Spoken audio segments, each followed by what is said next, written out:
So the Brits, are they coming to liberate us or what? Yeah.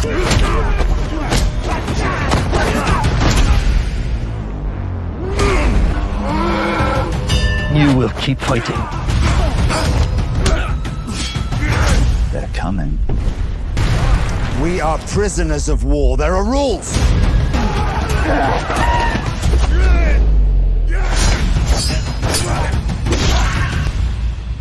What would you do if survival meant sacrificing your humanity? Prisoner of War isn't just a movie, it's a haunting reflection of courage, fear, and the cost of freedom. Welcome to Hidden Real Fact, where we uncover the untold truths behind cinema's most gripping stories. Scott Adkins, the indispensable force behind the lead role in the casting of Prisoner of War. Scott Adkins emerges not merely as the protagonist but as the gravitational center of the entire production, portraying the British SAS officer thrust into the brutal confines of a Japanese internment camp during World War II. Adkins embodies a character who must leverage his martial arts prowess to survive gladiatorial-style combats orchestrated by his captors. This role demands a performer who can seamlessly blend raw physicality with emotional depth, navigating the psychological toll of captivity while unleashing choreographed fury in confined, high-stakes arenas. Adkins, with his decades-spanning career in action cinema, was not just cast but essentially self-manufactured for this part, given his triple threat as writer, producer, and star. His involvement underscores a deliberate choice to center the film around an actor who understands the visceral language of combat on screen, ensuring that every punch, kick, and sword clash feels authentic rather than contrived. Adkins' suitability for this lead role stems from a career meticulously built on the pillars of martial arts mastery and relentless work ethic. Born in 1976 in Sutton Coldfield, England, Adkins discovered his affinity for physical discipline early, training in Taekwondo from age 10 and eventually earning a third-degree black belt. This foundation propelled him into kickboxing and other disciplines, including judo and gymnastics, which he wove into a hybrid fighting style that has become his signature. His film debut came in the early 2000s with small roles in British television, but it was his breakout in the action genre, particularly the Undisputed franchise, that catapulted him to cult status. In Undisputed 2, Last Man Standing, 2006, Adkins played a cunning fighter in a Russian prison tournament, a narrative echo that directly foreshadows Prisoner of War's premise of forced combat within incarceration. His portrayal of Yuri Boyka and the subsequent Boyka, Undisputed sequels, 2016 and 2017, solidified his reputation as a modern martial arts icon, drawing comparisons to Jean-Claude Van Damme for his explosive athleticism and to Donnie Yen for his precise, balletic choreography. What makes Adkins' casting in Prisoner of War particularly inspired is how it allows him to transpose his established persona onto a historical canvas. The character's proficiency in Japanese empty-hand combat, judo and karate influences, and samurai swordplay aligns perfectly with Adkins' real-world training under masters like Pat Militic and his own black belt in Taekwondo, complemented by sword-fighting expertise honed for films like Ninja,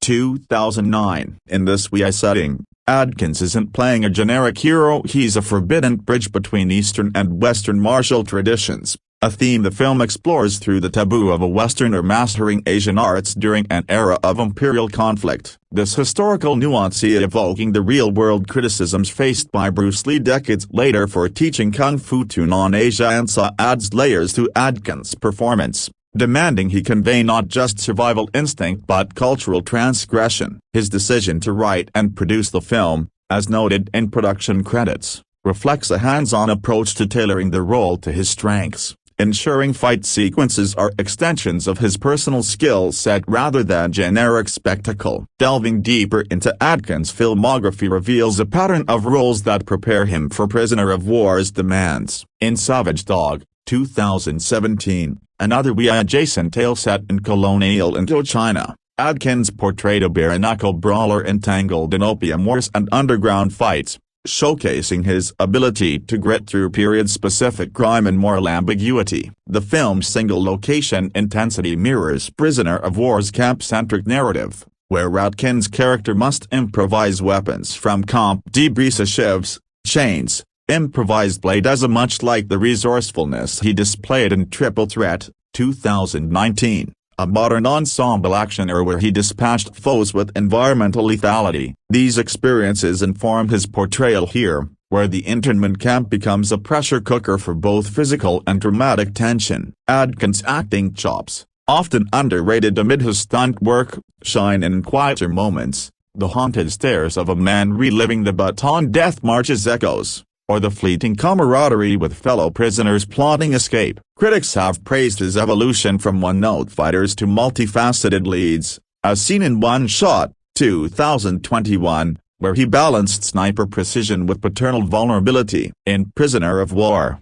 this range elevates the film beyond B-movie tropes, making the SAS officer a symbol of defiant resilience. The casting choice also highlights Adkins' role in elevating low-budget productions through sheer commitment, with a reported production wrapped in Bulgaria for cost efficiency standing in for the Philippines. Junglesa Adkins' involvement as producer ensured that limited resources didn't compromise the action core. He personally oversaw choreography, collaborating with veterans like his boy Kit team to craft sequences that feel expansive despite the confined sets. This mirrors his work on Debt Collectors, 2020, where fiscal constraints birthed ingeniously brutal car chases and warehouse brawls. For Prisoner of War, Adkins' star power bolstered by a dedicated fan base on platforms like YouTube, where his fight compilations garner millions of views, likely secured financing, allowing the film to punch above its weight. His physical transformation for the role,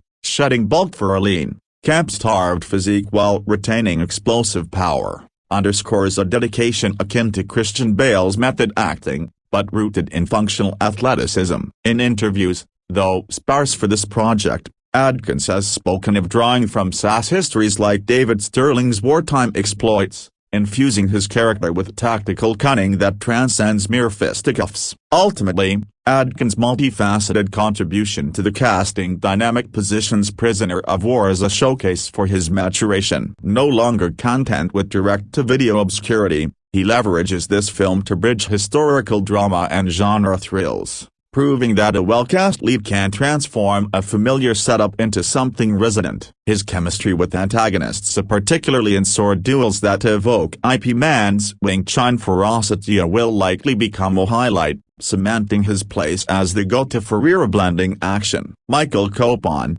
bringing American grit to Allied solidarity. Complementing Adkins' central figure, Michael Copon's casting as a fellow Allied prisoner injects a dose of rugged American tenacity into the ensemble, representing the multinational POW dynamic central to the film's authenticity. While specific character details remain under wraps in initial credits, Copon's role is inferred as a U.S. serviceman, perhaps a Marine or airman, whose banter and brawling provide levity and loyalty amid the comp's horrors. This choice reflects director Louis Manteller's intent to diversify the prisoner roster, avoiding a monolithic British perspective and nodding to the Baton Death March's true amalgam of American, Filipino, and Commonwealth troops. Copon's athletic build and charismatic everyman appeal make him ideal for a character who serves as the group's moral compass, rallying escapes while trading blows with Japanese guards. Copon's journey to this role traces back to his modeling days in the late 1990s,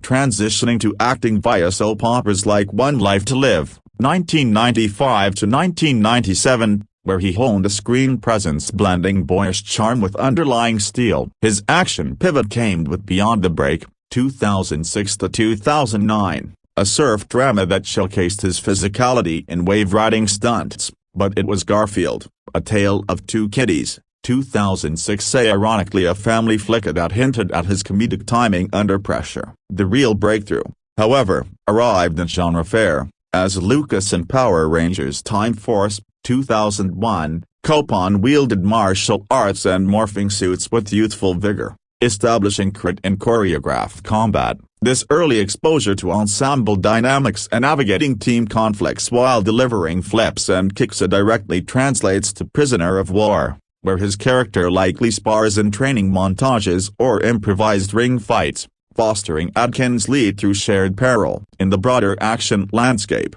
Copon's resume brims with roles demanding endurance and relatability. All Roads Lead Home, 2008, saw him as a baseball prodigy grappling with loss, revealing dramatic chops, but Scream of the Banshee, 2011, unleashed his horror-action hybrid, battling mythical foes with improvised weaponry. His stint in The Scorpion King 3, Battle for Redemption, 2012, as Matthias Oppositron Perlman positioned him in sword and sandal epics, where he mastered period combat akin to the samurai clashes in Prisoner of War. Here, Copon's training in wrestling and boxing gleaned from high school athletics allows him to hold his own in group melees, perhaps portraying a soldier whose street fighting style contrasts Adkins' refined technique, creating dynamic on-screen rivalries that evolve into alliances. This fits the film's theme of cross-cultural unity against oppression, with Copon's American inflection adding vocal texture to the camp's multilingual despair. Production-wise, Copon's casting enhances the film's cost-effective scope. Shooting in Eastern Europe's forested lots, he brings a familiarity with green screen augmentation from Venom, 2018, cameos, ensuring seamless integration of jungle flashbacks. His rapport with Atkins, both alumni of the direct-to-streaming action circuit, promises unforced chemistry, as seen in Copon's Mission Park, 2013, the gang thriller emphasizing brotherly bonds. For Prisoner of War, this could manifest in scenes of whispered plotting under guard towers, where Copon's expressive face conveys the era's anti-Japanese propaganda without caricature. His relative under-the-radar status allows him to shine without overshadowing Adkins, a smart ensemble move that enriches the POW collective's desperation. Copon's evolution from TV heartthrob to action stalwart underscores his fit. In Lies I Told Myself, 2024, a recent indie,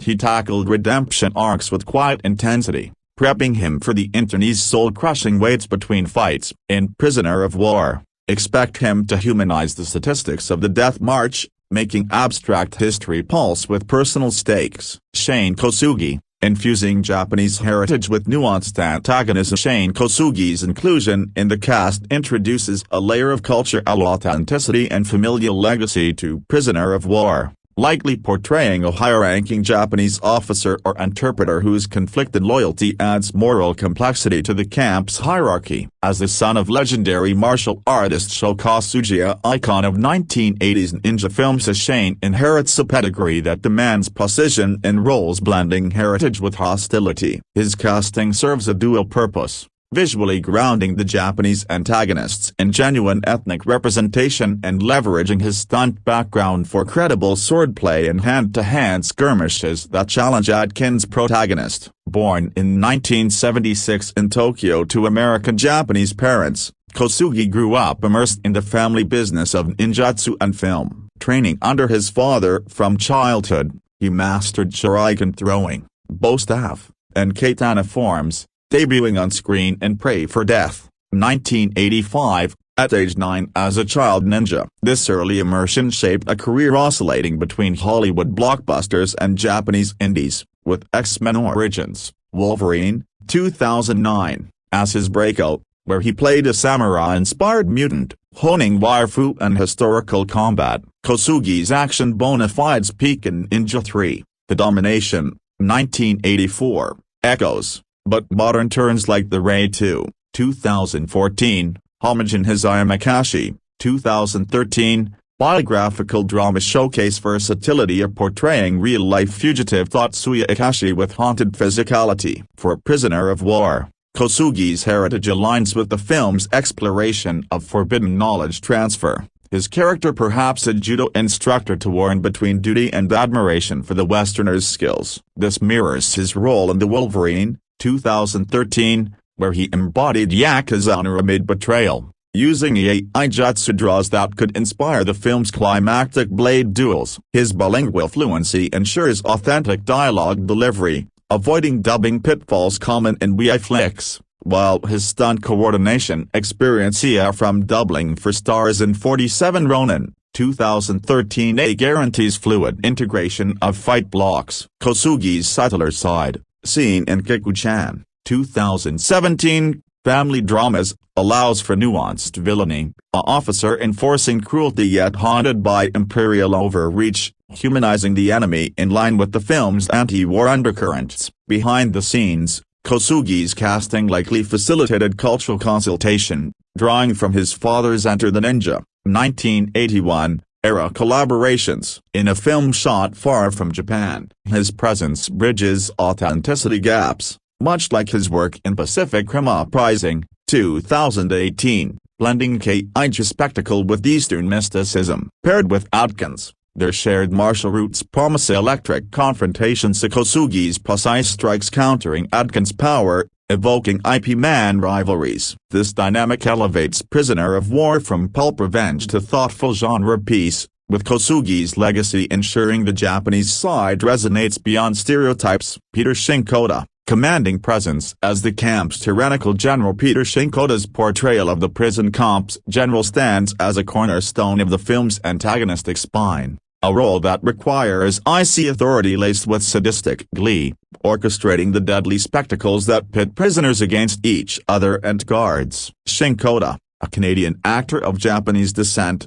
brings a chilling gravitas to this figurehead of Japanese wartime brutality, his performance deftly capturing the era's militaristic fervor without descending into cartoonish excess. Casting Shinkoda here is a masterstroke for balance. His understated menace provides a foil to Adkins' explosive heroism, turning personal vendettas into ideological clashes that underscore the Bataan horrors. Shinkoda's path to this role weaves through theater and television. Born in 1972 in Toronto to immigrant parents, where he trained at the city's Second City Improv Troupe before pivoting to screen work. His breakout came in X-Men, The Last Stand, 2006, as a mutant extra. Batal Coli, Blue, 2015, a cancer drama, revealed his emotional depth. Action credentials solidified with More for the Planet of the Apes, 2017, voicing a simian commander with vocal ferocity, and Altered,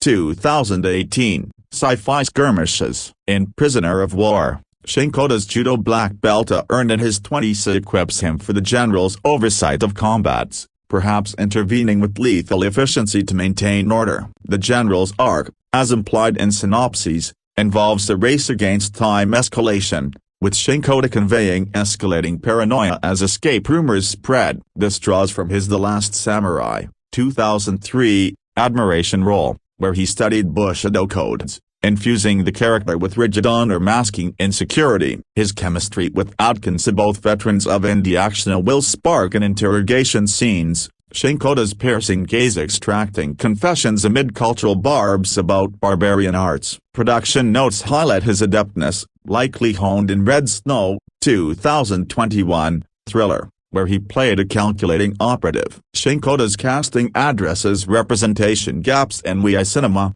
offering a Japanese-Canadian lens on imperial legacy, much like his X-Men mutants exploring otherness. In Prisoner of War, he humanizes the oppressor, making cruelty a product of systemic rot, enriching the film's thematic depth. Michael Rene Walton, anchoring the ensemble with veteran depth. Michael Rene Walton's role as a grizzled POW, possibly a Philippine scout or British sergeant, adds weathered authenticity to the camp's underclass. His casting chosen for a face etched with hard-earned lines that speak to decades of character work. Walton, a journeyman actor from Vancouver, brings blue-collar realism to the film's desperate brotherhood, his presence grounding fantastical fights in the mundane terror of starvation and disease. Walton's career, spanning 30 years, began in Canadian TV like Da Vinci's Inquest, 1998 to 2005, evolving to Hollywood bits in X2, X-Men United, 2003. Action highlights include Fantastic Four,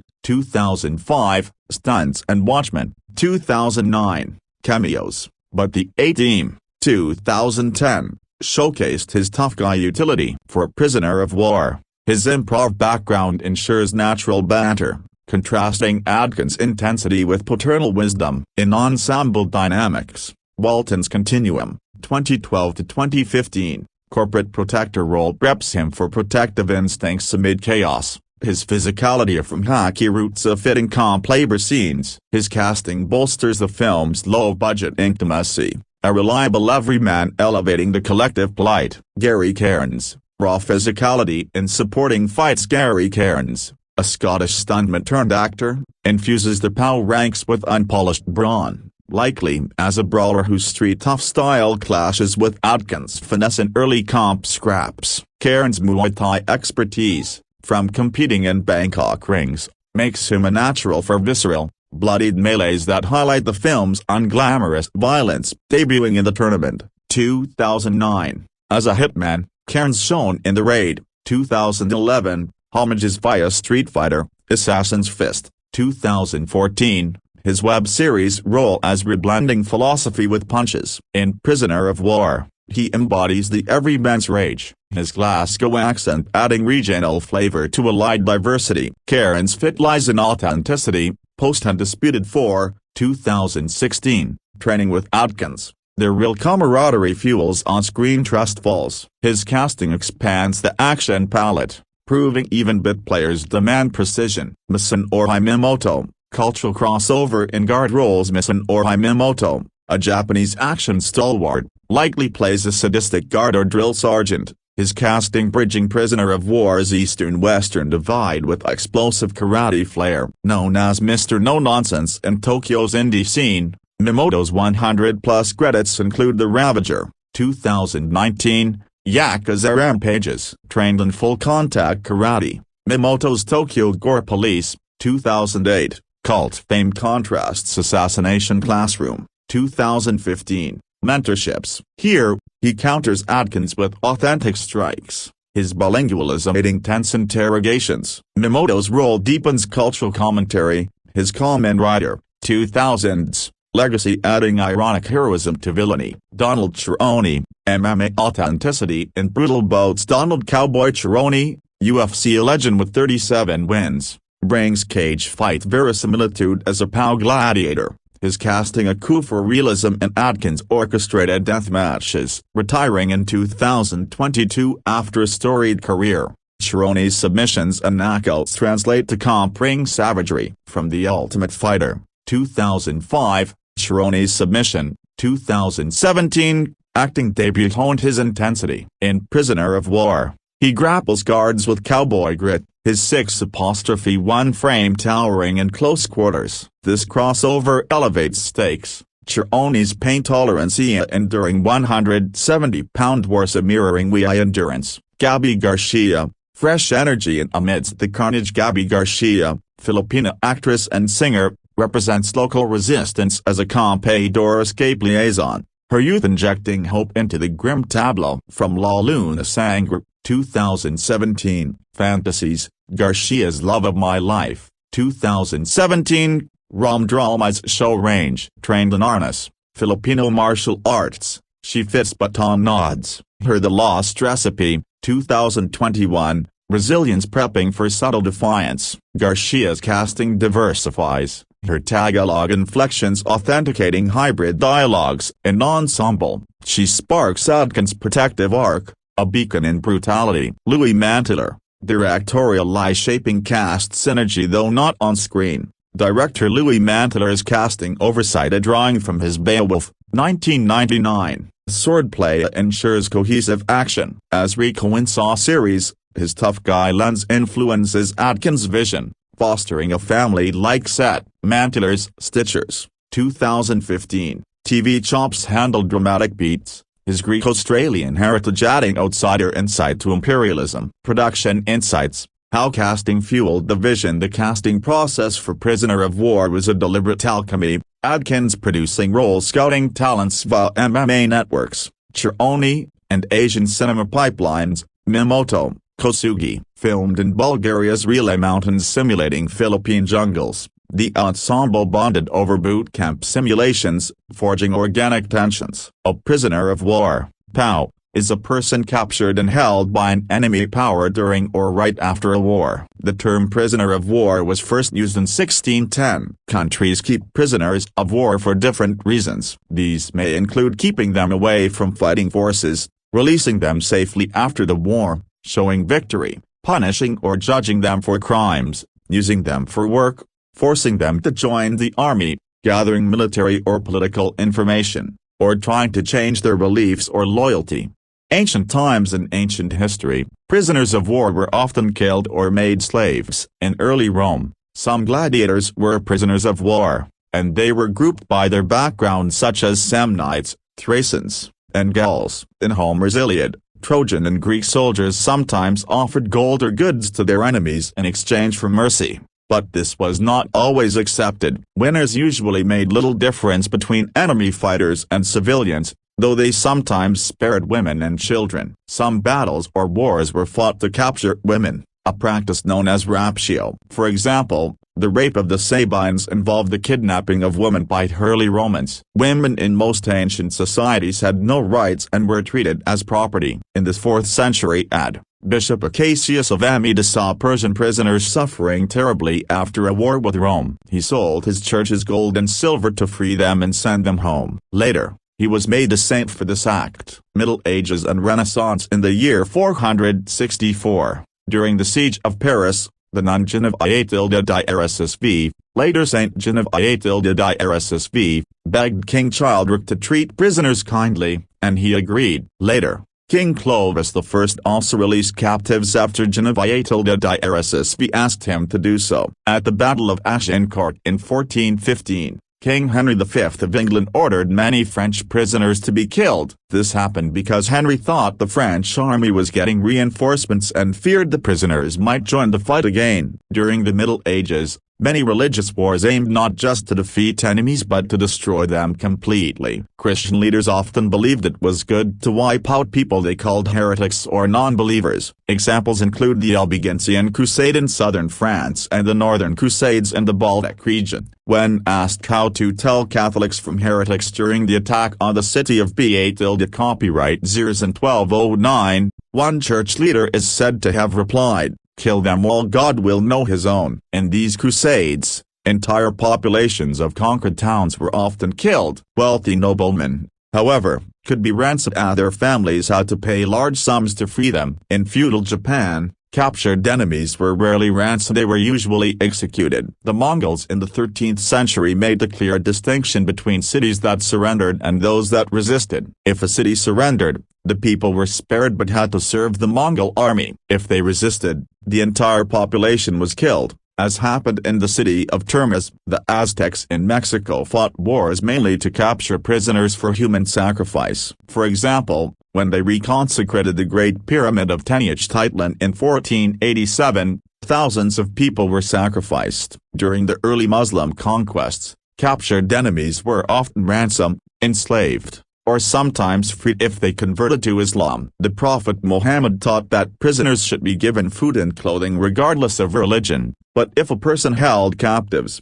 they were personally responsible for their care. In some cases, such as with the Banu Qurayza tribe in 627, Muhammad ordered the execution of men who had broken a treaty, and the women and children were divided as spoils of war. Both Christian and Muslim naval forces in the Middle Ages often used prisoners as galley slaves to row ships. For example, after the Battle of Lepanto in 1571, about 12,000 Christian galley slaves were freed from the Ottoman Turks. Modern times. From the 16th to the 18th centuries in Europe, the treatment of prisoners of war became more organized. Previously, prisoners were seen as the personal property of whoever captured them, but later they came to be seen as property of the state. Governments began to control the whole process of capture, imprisonment, and release. Surrendering became formalized, with officers negotiating on behalf of their units. Soldiers who didn't fight in a traditional, disciplined way like Cossacks and Croats were often denied prisoner of war status. Nations also began to agree on rules for exchanging prisoners, known as the cartel system. The Peace of Westphalia in 1648, which ended the 30 Years' War, established that prisoners of war should be freed and sent home after the war without ransom. Captured officers could give their parolee a promise not to escape or fight again in exchange for better treatment or even release. European settlers in North America. Stories from early American history describe European settlers who were captured by Native American tribes. One well-known example is Mary Rowlandson, who was captured during King Philip's War in 1676 and later wrote about her experience. Such captivity stories became popular and influenced American literature, like James Fenimore Cooper's The Last of the Mohicans, 1826. Some native tribes continued capturing Europeans into the 19th century, using them for labor or as bargaining tools. Great Northern War, 1700–1721. During this war, many Swedish soldiers captured by Russia were sent to Siberia, especially after the Battle of Poltava in 1709. French Revolutionary and Napoleonic Wars. The first known purpose-built prisoner of war camp was created in Norman Cross, England, in 1797 to hold prisoners from these wars. It housed around 5,500 men on average. The British tried to treat prisoners humanely and provided food as good as what locals ate. Some prisoners, however, died from starvation after gambling away their rations. Higher-ranking officers and civilians were allowed to live outside the prison on parole, mostly in Peterborough. During the Battle of Leipzig, thousands of prisoners were kept in the city's cemetery, living in vaults and burning coffins for firewood. Lack of food led to starvation and even reports of cannibalism,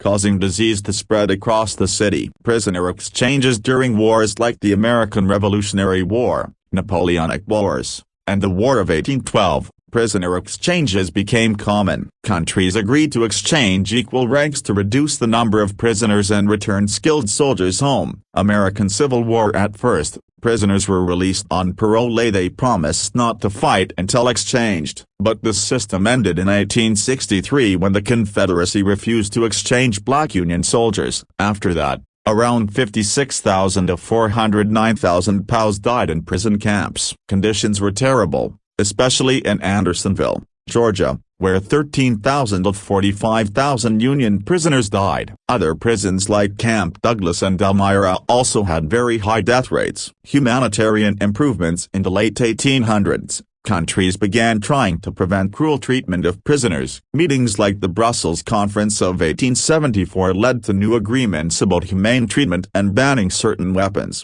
These ideas led to international laws protecting POWs. Hague and Geneva Conventions. The 1907 Hague Convention and the later 1929 and 1949 Geneva Conventions set detailed rules for the treatment of prisoners of war. The Third Geneva Convention protects captured soldiers and some civilians, giving them legal rights from the moment of capture until release. Taking away those rights is a war crime. Prisoners can only be asked for their name, date of birth, rank, and service number. They must be treated humanely, allowed to communicate with family, and given food, shelter, and medical care. The International Committee of the Red Cross, ICRC, plays a major role in ensuring these rights. However, not all countries follow these rules. During World War II, both Nazi Germany and Imperial Japan committed severe atrocities against POWs. The Soviets also used captured Axis soldiers as forced labor. Qualifications for POW status.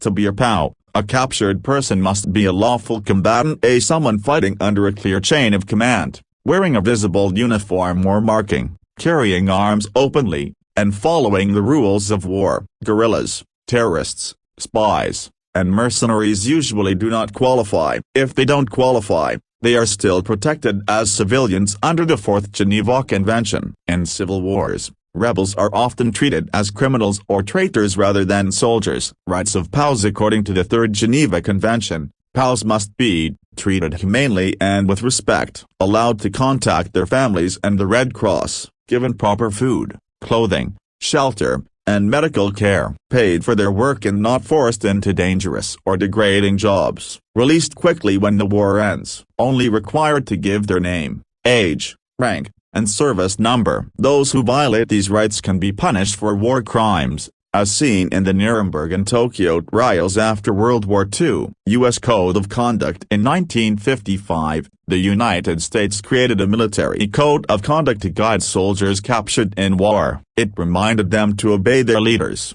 resist giving information beyond name and rank, and not accept special treatment or favors. After the Vietnam War, the term EPW, enemy prisoner of war, was used for enemy captives. In 2000, the U.S. changed its term for captured Americans to missing captured, but POW is still widely used, and medals are still awarded under that name.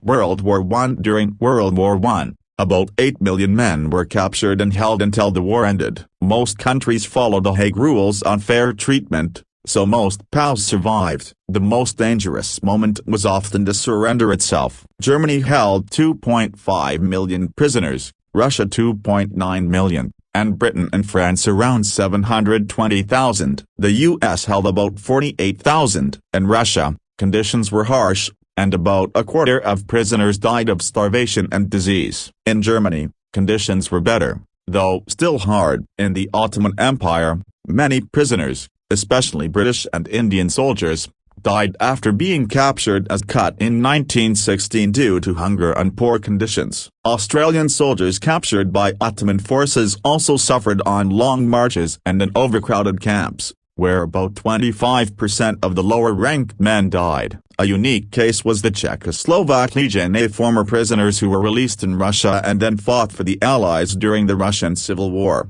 Release of prisoners. At the end of World War I, around 140,000 British prisoners were still in Germany. After the armistice in November 1918, they began returning home. Many prisoners were released quickly but in poor condition, with some dying from exhaustion. Reception camps were set up to care for them, and each returning soldier received a message from King George V welcoming them home. However, Central Powers prisoners held by the Allies were not released as quickly. Many had to work as forced laborers until 1920. They were finally freed after repeated efforts by the International Red Cross. Martial arts fans will want to see the WW2 action thriller Prisoner of War either because of or in spite of star Scott Adkins. Adkins remains one of the most prolific and hard-working genre stars, though he doesn't always seem to know how to bring out the best in himself beyond his show-stopping fight scenes. Prisoner of War is a fine showcase for the British mixed martial artist whenever it's only about a man of action who, when pressed, can take on all challengers. The movie's Japanese POW camp setting, along with its underdeveloped and overlong prison break plot, trots out more cliché-tilde copyright about honorable wartime conduct than you might care for, especially given where Adkins' irrepressible wing commander Wright tries to escape from. Trapped in Bataan, Wright must escape a historically dire fate. This movie never makes Wright's circumstances seem that threatening for him, though, which only gives him so much room to flex.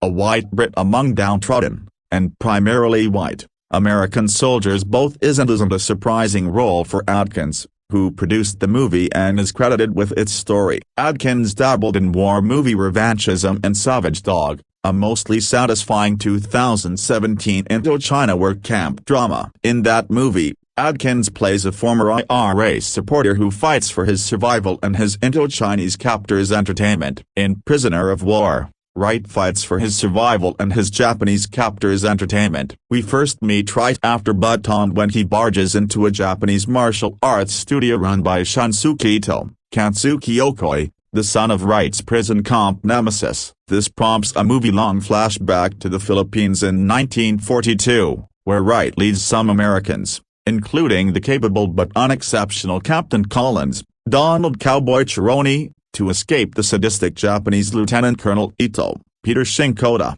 and his cannon fodder soldiers. Wright handily dispatches Ito's men whenever he's not planning his escape with Collins and the gang. Nobody develops much of a personality while all this goes on, though some would argue that that's savage for this kind of low-stakes star vehicle. In his best non-violent scenes, Adkins proves that he's charismatic enough not to require an emotional range. He smolders with Charles Bronson levels of intensity during the opening and concluding scenes in Shunsuke's martial arts dojo, which seems fitting since most of Prisoner of War appears to have been made with the variable quality of a Canon-made Bronson picture. That said, director Louis Manteler seems to know enough about how to flatter Adkins that it makes the rest of the movie's shortcomings seem even more frustrating. Adkins can and invariably does a lot simply by glaring. He deserves a movie that's as good when he's off-screen as when he's front and center. Unfortunately, movie logic only takes Prisoner of War so far whenever the characters joyously set up the next big Adkins-centric payoff, as Collins, Chironi has the most potential to be a show-stealing co-lead,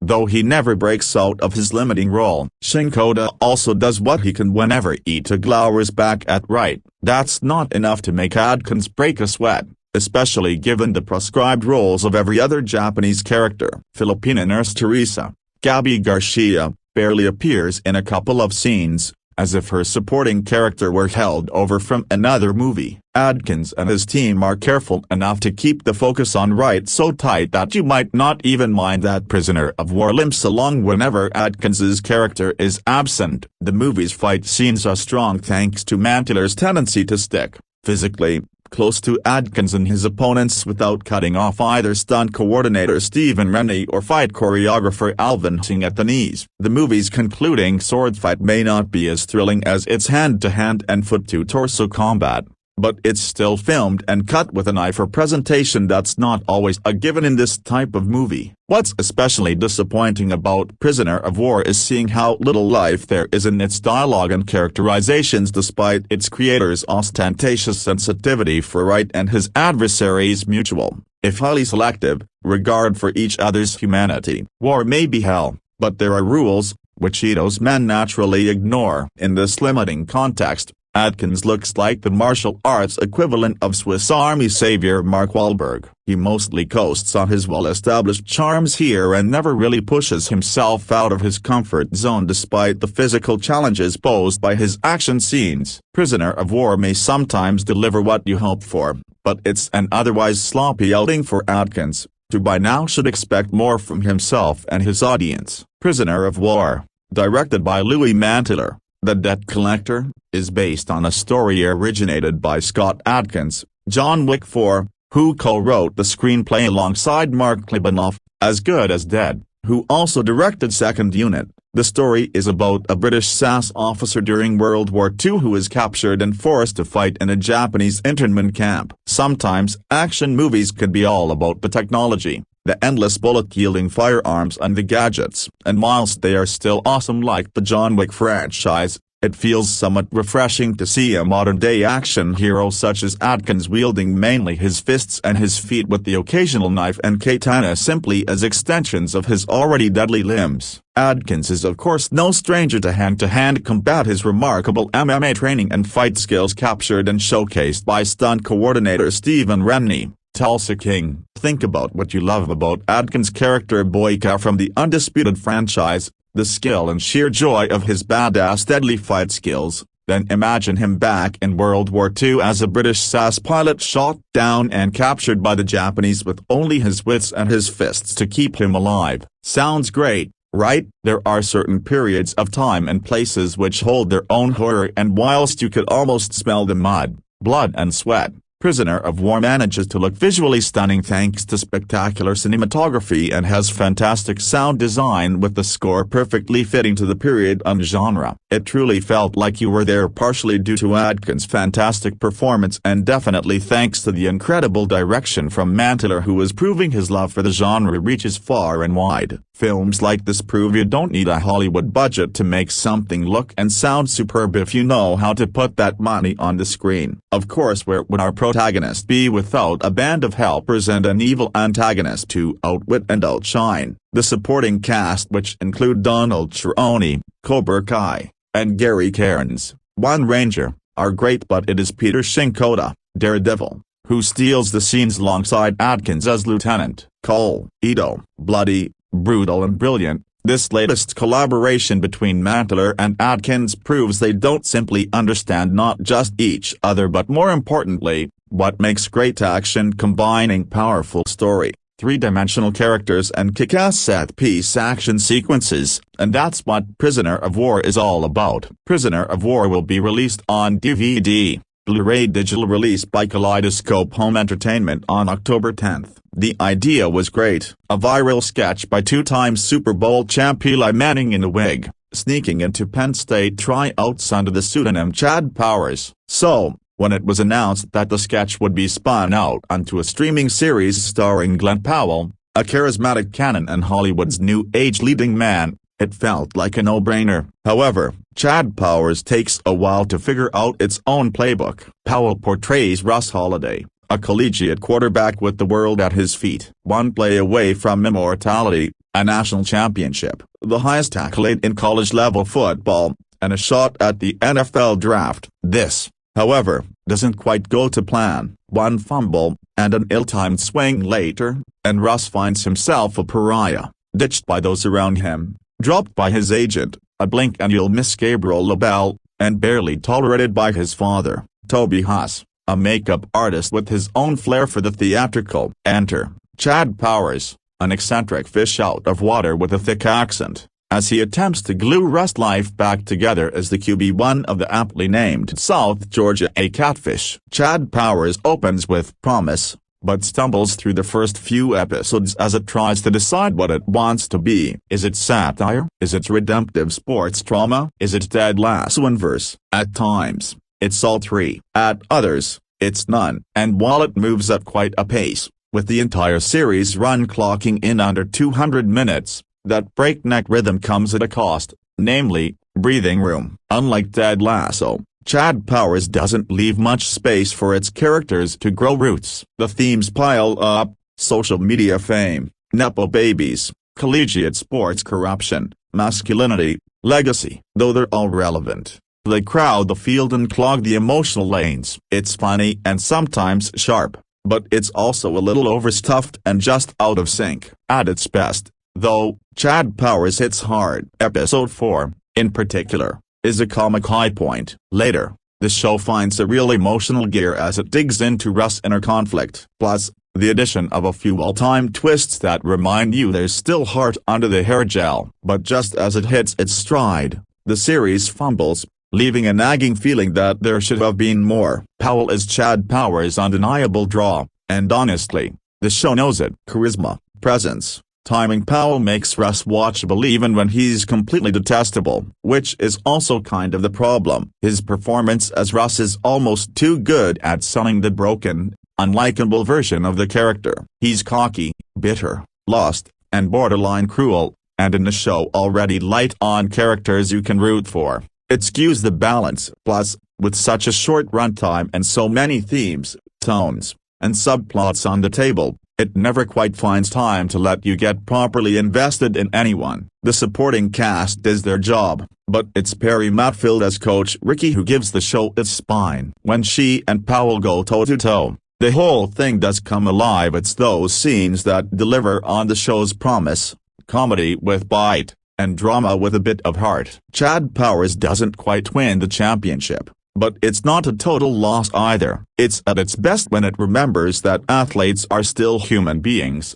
even if sport feels like life and death. There is a charm to it come the end, and Powell really is the only actor alive who could play someone this inherently unlikable and keep us watching. 6 out of 6 episodes were available to view. Chad Powers is available to stream on Disney Plus from 30th September. It may be hard to remember, but there was a time before the Marvel, DC stranglehold on comic book movies. There was a period post-Tim Burton's Batman and pre-Stephen Norrington's Blade when comic book films actually drew from more underground sources. Works like The Shadow, The Phantom, The Mask, The Crow, and, in 1997, Spawn. 1997's New Line Cinema release based on the Todd McFarlane comic books, went on to do poorly critically and commercially, but it has maintained a strong enough fan base that McFarlane has spent the last 20 or so years trying to reboot the series, and Arrow has given it this UHD restoration. The film follows the comic's basic storyline that CIA operative Al Simmons, Michael Jai White, is killed on a mission and sent to hell for his actions. There, the demon Mobalgia makes a deal with Simmons that if he becomes his agent and brings about Armageddon, he can see his wife again. Spawn is an interesting film, not so much in the writing, which is fairly perfunctory, or in Marchese, the copyright SOTT direction A, but in where it stands within the comic book subgenre. Large chunks of it feel very ripped off of what came before. Much of the design of the crime-ridden streets and the vengeance theme feels like it's taken from Alex Proyas' The Crow. It's no shock to learn Proyas was courted to direct this also, but Tim Burton's two Batman films loom over Spawn even more. The uneasy gothic tone, along with trying to appeal to a wide audience, feels so much like Burton, while John Leguizamo's obnoxiously annoying baddie, Violator, is a cross between Nicholson's Joker and DeVito's Penguin with added farting. Despite this film coming out the same year as The Lost World, Jurassic Park, the visual effects are poorly rendered and overdone. The hell sequences look like video game cutscenes, and the decision to have Frank Welker growl his lines as the demon leader makes it feel even more silly. The film is also so frantic in its pacing while mainly held together by Nicol Williamson's energy-less narration. It's also interesting that Spawn isn't as remembered as, say, Blade. Considering watching this feels like a copy my homework but change some of it. Blade so clearly ripped off the techno soundtrack, overblown punches and fight scenes, and it even has a long-haired hobo-looking mentor figure. It's also interesting that years later when Black Panther came around and people asked if you could make a film about a black superhero, no one thought to mention this film. It's not without some charm, though. The transformation segments and Spawn's costume do look cool, if a little too Hellraiser for its own good, and the techno soundtrack is pretty enjoyable. There's also an admirable attempt by White to imbue a fairly boring lead role with some humanity. Scenes of him trying to hide his facial disfigurement while talking to his daughter have a Frankenstein-like tragedy to it. It also helps that Martin Sheen appears to be enjoying himself as a cigar-chomping villain. The problem is that the film just never finds its footing. It feels like it wants to be a serious hardcore movie, but also wants to have fart jokes. Spawn is all tragedy and heartache, but Violator wants to take his underwear off and talk about skid marks. The tones never mesh, and it feels like a film that was hacked to pieces by the studio. No wonder it never spawned a sequel. Back to Hell for You. Limited edition 4K UHD contents and special features. 4K restorations of both the director's cut and theatrical cut of the film from the original camera negatives by Arrow Films. Reversible sleeve featuring 2 original artwork options. Illustrated collector's booklet featuring new writing on the film by John Tauer, and a double-sided fold-out poster featuring 2 original artwork options. Disc 1A Director's Cut 4K, 2160p, UHD Blu-ray presentation in Dolby Vision, HDR10 compatible, original DTS HDMI 5.1 surround audio and lossless stereo audio options. Optional English subtitles for the deaf and hard of hearing. Brand new audio commentary with comic book expert and podcast host Dave Baxter. Audio commentary with Todd McFarlane, Marchese, the copyright, Clint Goldman, and Steve Williams. 1998, Hell's Perfect Son, a brand new interview with actor Michael Jai White. Spawn support, a brand new interview with actors Melinda Clarke and D.B. Sweeney.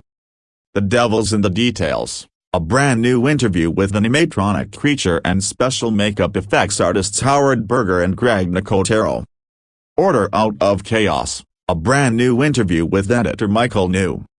Todd McFarlane, Chapterverse, an archival featurette from 1998 in which Spawn creator Todd McFarlane reflects on how the film adaptation stacks up against his original comic book vision. The Making of Spawn, archival behind-the-scenes featurette. Preview, Todd McFarlane Spawn at the animated movie. Theatrical trailer. Scene to storyboard comparisons. Original Todd McFarlane sketches. Spawn concept and sketch gallery. Disc 2A theatrical cut. 4K, 2160p, UHD Blu-ray presentation in Dolby Vision, HDR10 compatible. Original DTS HDMI 5.1 surround audio and lossless stereo audio options.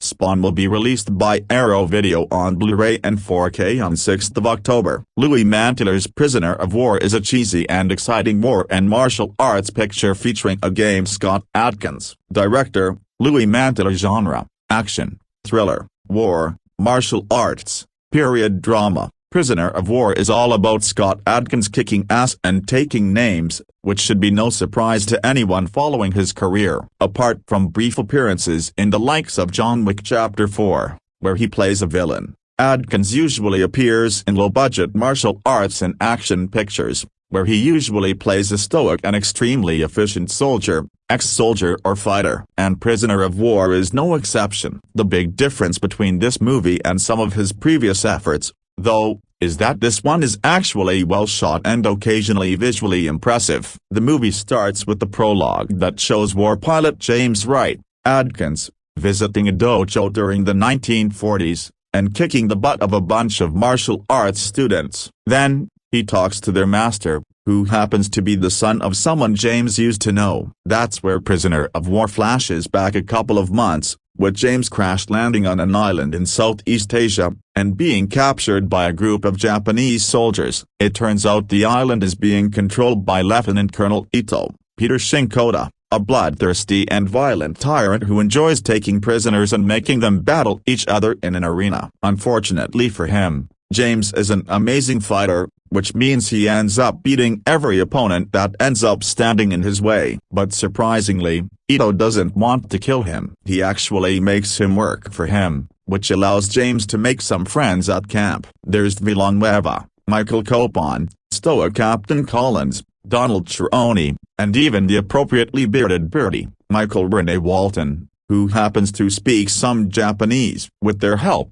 James starts to plan his escape, and even an eventual defeat of Ito and his men. Even though Prisoner of War is a low-budget and independent affair, director Louis Manteller, the brother of Saw star Costas Manteller, makes the most of his limited resources, allowing the film to feel bigger than it actually is. It helps that most of it was shot on location, and that they seem to have enough extras, suitably realistic costumes and interesting sets for the whole experience to feel gritty and tangible. There's not a lot of CGI, with most of it reserved for aerial shots of warplanes, which look good enough, and a green screen shot that surprisingly doesn't feel very out of place. The result, then, is a war movie that focuses on a contained group of people and their problems with a very aggressive enemy. The fact that Prisoner of War doesn't have to show extensive battle scenes or bombings works in its favor. Thus, as a story that takes place mainly in one location, it works without feeling claustrophobic or cheap. And it certainly helps that most of its characters are interesting enough, without being particularly three-dimensional. This is the kind of movie that should be taken at face value, not as a complex meditation on the nature of violence or the political and social complexities of World War II, but as an entertaining martial arts picture that features Adkins as an invincible killing machine. I'm not exaggerating when I say that his James Wright is pretty much unbeatable, which admittedly makes the whole affair feel less suspenseful than I would have wanted. Even when he gets tortured by Ito, he manages to stand up and beat a couple of his enemies. And even when he ends up wounded and tired, he manages to recover quickly and get back into action. Most of the film's suspense, then, is derived from the potential fates of his mates. We know James isn't dying, we see him alive and literally kicking during the prologue, after all, but we're not as certain about his friends. And it helps that most of them are recognizable archetypes, with Beardy being the most interesting. Moreover, James manages to also make friends with a couple of South Asian prisoner nurses, which tells us something about the way the Japanese acted against not only the West but also other Asian countries during World War II. Thankfully, though, Ito's characterization as a villain, violent, sadistic, doesn't feel like a stereotypical representation of a whole nation, but as an exception to the rule. He is, after all, grasping at straws, acting as evilly as possible because he knows both the war and his tyranny are about to come to an end. What about the action, though? If Prisoner of War works, it's because Manteller shoots the fights and shootouts with energy and style, moving his camera with intent, and never making use of over-the-top shaky cam or disorienting fast cuts. Additionally, the combats themselves are impressively choreographed, featuring actors, including Atkins, of course, who know what they're doing, and look good while kicking, punching and making some amazing moves. Hits feel, and sound, crunchy, and although there could have been more blood, this being an R-rated feature and all, the violence is brutal enough for the movie not to feel sanitized or censored. In fact, I appreciate that the worst acts of violence, such as beheadings, occur out of frame. Sometimes, implying something is better than showing it explicitly. I wasn't expecting much from Prisoner of War, which is maybe why it ended up pleasantly surprising me. You shouldn't watch this film expecting anything particularly complex or nuanced. This is a story about heroes and villains, about super efficient soldiers going against violent antagonists, and about well-choreographed fights and bloody acts of violence. It's the perfect kind of vehicle for Adkins, who, by now, should be appearing in more big-budget productions. He's good enough at both action and traditional acting that he shouldn't look out of place in more commercial fare. A British pilot crash lands on an island in Southeast Asia controlled by the Japanese, and is taken prisoner by a power-hungry and violent enemy commander. Prisoner of War is now available to watch in theaters and on digital platforms in the US. The film will be released for a digital download in the UK on October 6. Loud and Clear Reviews has an affiliate partnership with Apple, so we receive a share of the revenue from your purchase or streaming of the films when you click on some of the links on this page. This won't affect how much you pay for them and helps us keep the site free for everyone. Plot: during World War II, Japanese forces capture James Wright, a British SAS officer, and hold him captive in a prisoner of war camp in the Philippines. Before the entire colony embarks on the Bataan Death March,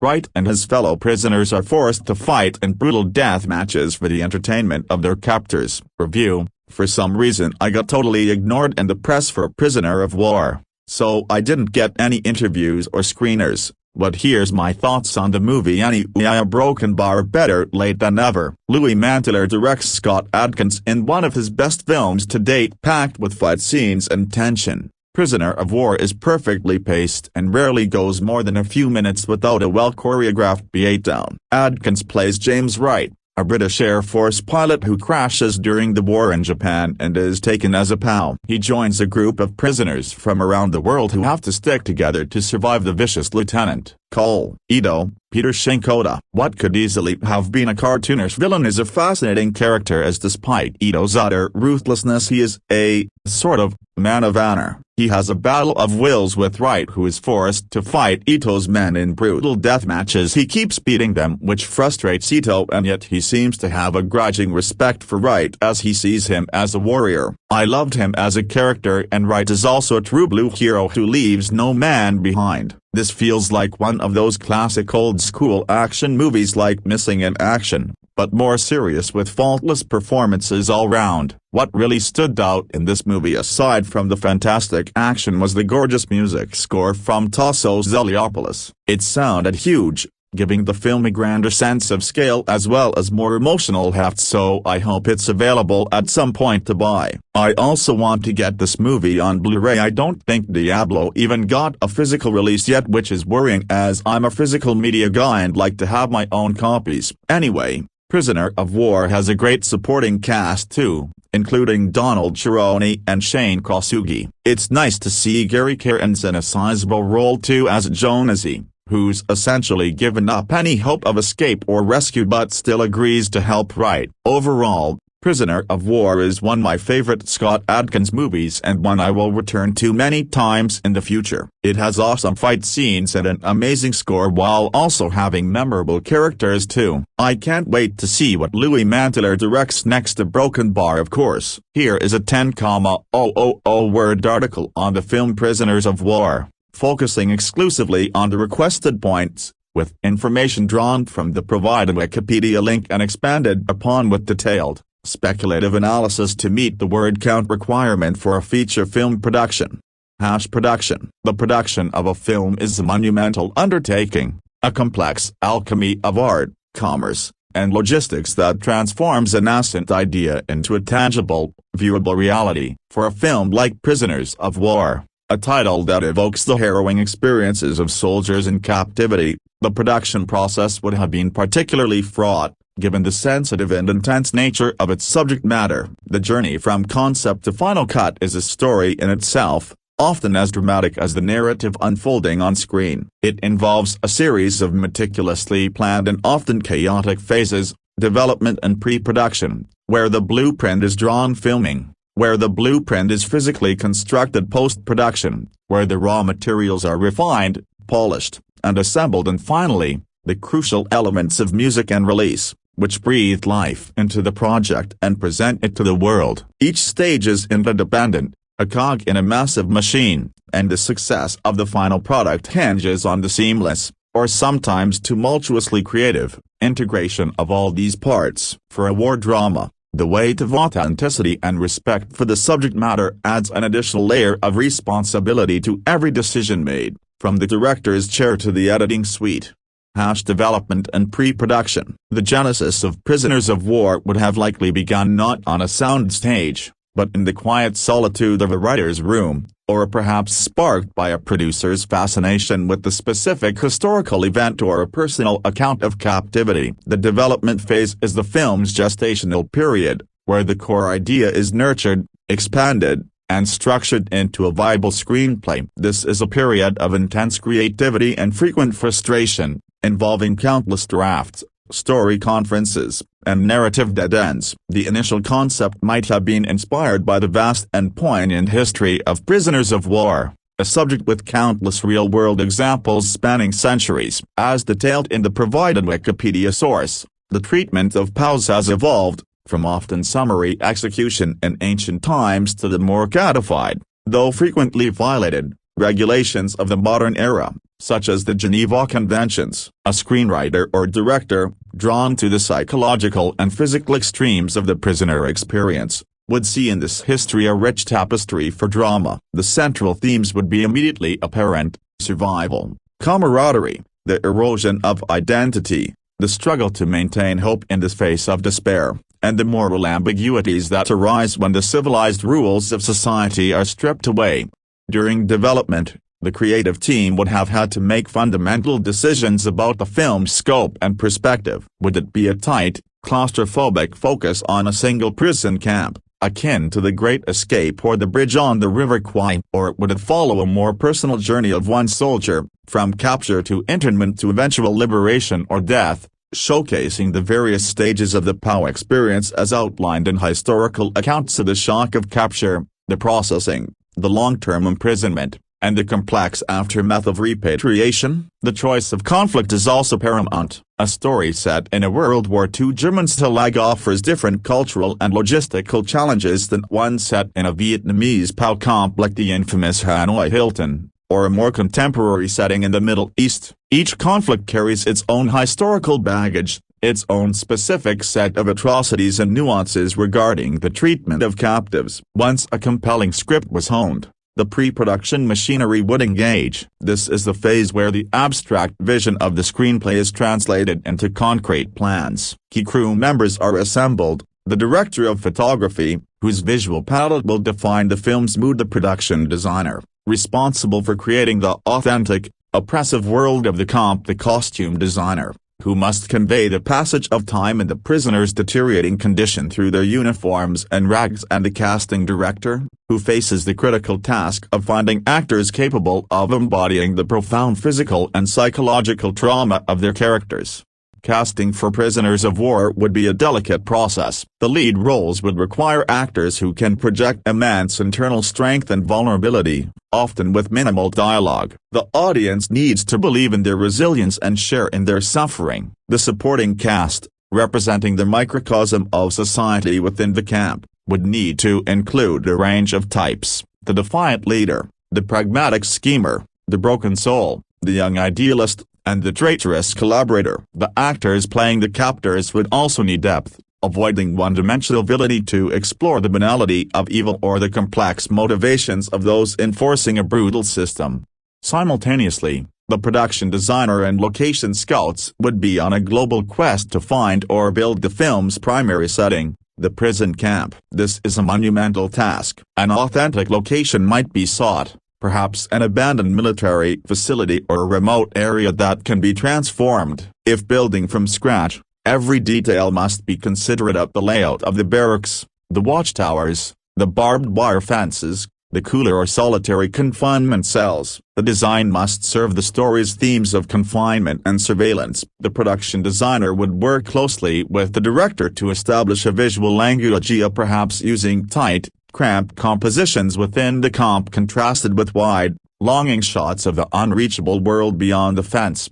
Storyboarding and pre-visualization would map out key sequences, especially any complex escape attempts or scenes of conflict. Military and historical advisors would be brought on board to ensure accuracy in everything from uniform insignia and salutes to the slang used by the prisoners and the correct procedures for roll calls or punishments. This dedication to authenticity is not merely pedantic, it grounds the film in a recognizable reality, making the characters' ordeals more immediate and harrowing for the audience. The physical preparation of the actors would also begin, often involving significant weight loss or muscle gain to visually represent the effects of starvation and forced labor, a testament to the commitment required for such a demanding project. The logistical planning for pre-production is a feat of extreme organization. Schedules are drafted, budgets are finalized, and a shooting schedule of often 60 to 80 days is meticulously planned, often shooting out of sequence for efficiency. Every prop, from a hidden radio to a forged document, must be sourced or created. Every extra, representing the massive fellow prisoners or guards, must be coordinated. It is a period of immense pressure and excitement, where the dream of the film is at its purest, just before the beautiful chaos of principal photography begins. Filming. Principal photography, the principal shooting phase of Prisoners of War, is where the theoretical plans of pre-production collide with the unpredictable reality of weather, human emotion, and technical limitation. It is a grueling, intense, and often transformative period for all involved, typically lasting several months. For a film of this nature, the filming process would be as much an exercise in endurance for the cast and crew as the story they are telling. The shooting would likely commence with the capture sequence, throwing the actors and audience directly into the chaos and terror of modern combat or an ambush. This would establish the stakes and the brutal transition from soldier to captive. The filming style here would likely be handheld, chaotic, and visceral, using shaky camera work and rapid editing to simulate the disorientation and panic of the event. The sound design on set would be a cacophony of explosions, gunfire, and shouted commands, immersing the actors in the moment. Once the narrative moves into the prison camp, the cinematography would undergo a dramatic shift. The director of photography, in close collaboration with the director, would employ a visual language that emphasizes confinement and monotony. This could involve the use of long, static takes that make the audience feel the dragging passage of time, or conversely, tight, claustrophobic close-ups on the actors' faces, capturing every flicker of hope, despair, and resolve. The color palette would likely be desaturated, draining the world of vibrancy to reflect the bleakness of the prisoner's existence. The lighting would be harsh and utilitarian within the camp, with perhaps a single, symbolic shaft of golden sunlight breaking through a barrack window to represent the memory of freedom. The performance direction during filming would be paramount. The director's role is to guide the actors through emotionally draining territory. Scenes depicting interrogation, torture, starvation, and the psychological warfare waged by the captors would require a safe and respectful set environment. Actors might employ various techniques, from method acting to deep emotional recall, to access the required states of mind. The camaraderie that develops off-camera among the cast playing the prisoners would be invaluable, lending authenticity to the bonds of brotherhood that form under duress on screen. There would be scenes of quiet intensity, men sharing meager rations, telling stories of home, or silently supporting a comrade on the verge of breaking. These moments are the heart of the film, and filming them requires a delicate touch and a profound understanding of human resilience. The logistical challenges of filming a project like Prisoners of War are immense. Coordinating large groups of extras for roll call scenes or work details is a massive undertaking. Staging a complex sequence,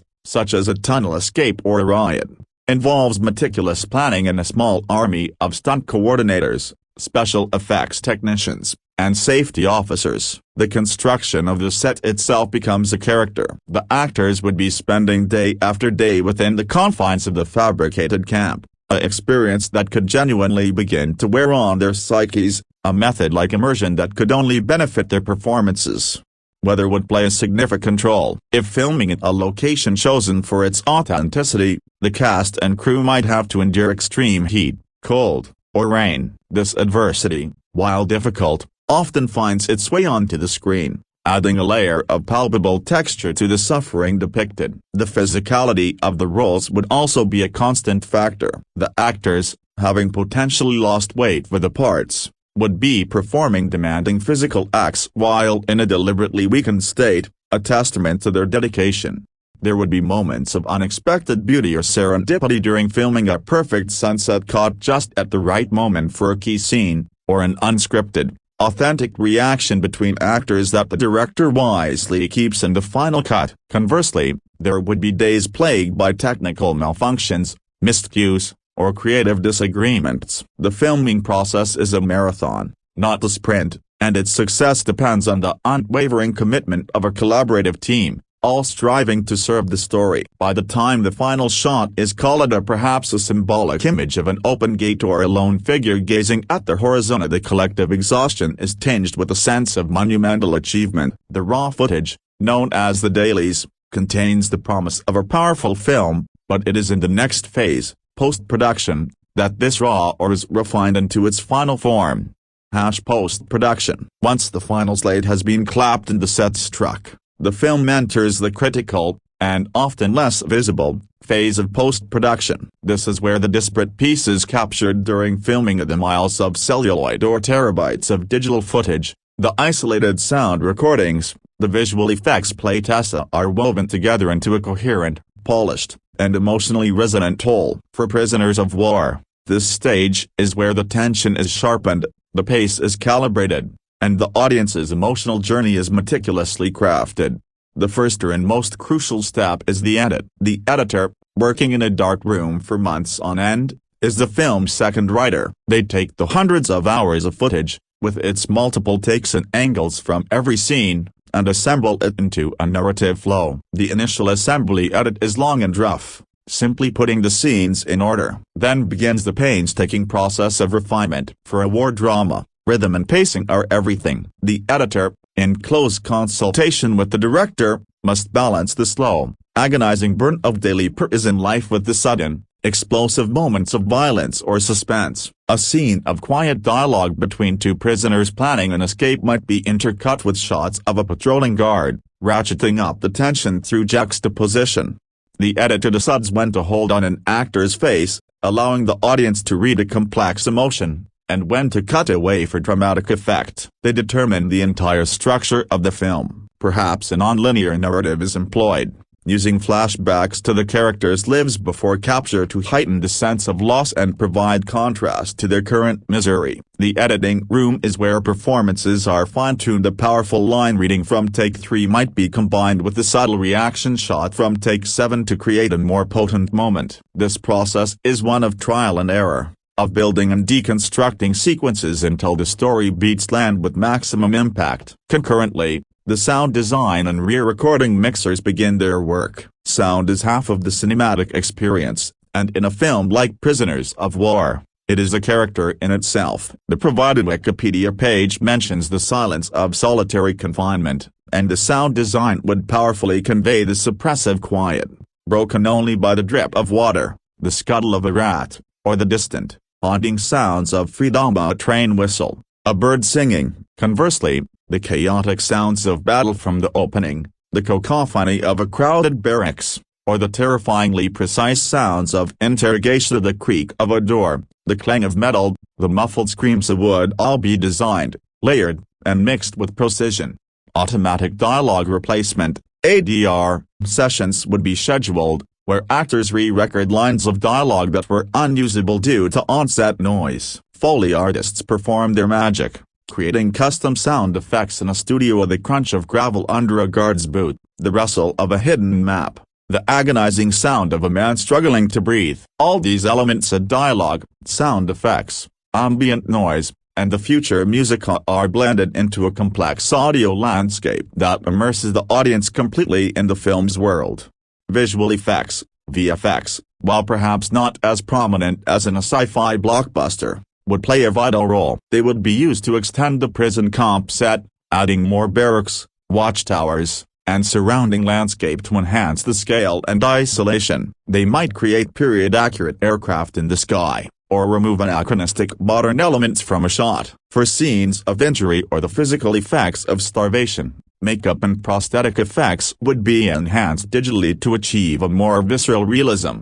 The final step of the picture edit is color grading. This is where the film's visual tone is finalized. The colorist works with the director and cinematographer to ensure a consistent look throughout. For Prisoners of War, the palette would likely be pushed towards cold, steely blues and desaturated greens and browns within the camp, making any flashback to a pre-war life appear in warm, vibrant, and oversaturated colors, a stark visual representation of memory and loss. The contrast might be heightened, with deep blacks and harsh highlights, reinforcing the moral and physical extremes of the story. Once the picture is locked, the final mix combines the completed sound design with the composed score. The result of this months-long, intricate process is the answer print to the first complete version of the film, ready for audience testing and, ultimately, release. Post-production is the unsung hero of filmmaking, the stage where a collection of good scenes is transformed into a great movie.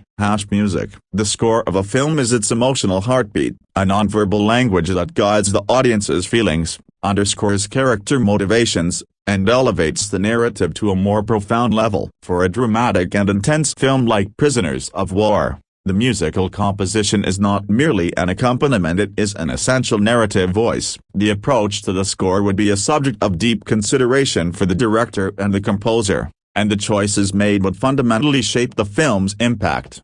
The composer, likely someone known for their work in dramatic and nuanced genres, would begin by screening a rough cut of the film, discussing themes and character arcs with the director. The central question would be one of tone. How does one musically represent the experience of captivity, the struggle for hope, and the erosion of the human spirit without becoming overly manipulative or melodramatic? One approach could be a minimalist score, utilizing sparse instrumentation to reflect the isolation and emptiness of the prisoner's lives. A solo cello or violin, for instance, could represent the lone individual against an oppressive system, its mournful melodies echoing the character's inner sorrow. The use of silence, or near silence via a single, sustained, dissonant note from a string section could be more powerful than a full orchestral swell, creating a sense of unease and lingering dread.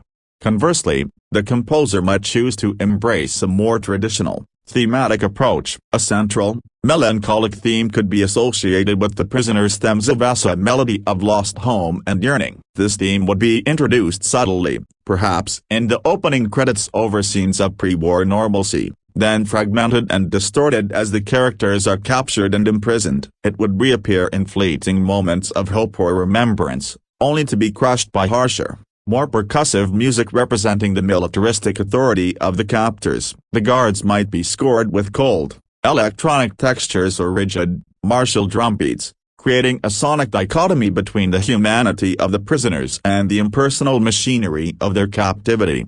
The score would also be tasked with managing the film's suspense. During an escape sequence, the music would likely abandon melody altogether, relying on rhythmic pulses, pounding percussion, and atonal stings to mirror the pounding hearts and adrenaline of the characters. The choice of instrumentation could be symbolic. The inclusion of a native instrument from the prisoner's homeland, an Irish whistle, an American harmonica, a simple acoustic guitar could be used to powerful effect in scenes where the men seek solace in shared memory, a tiny auditory bastion against their surroundings.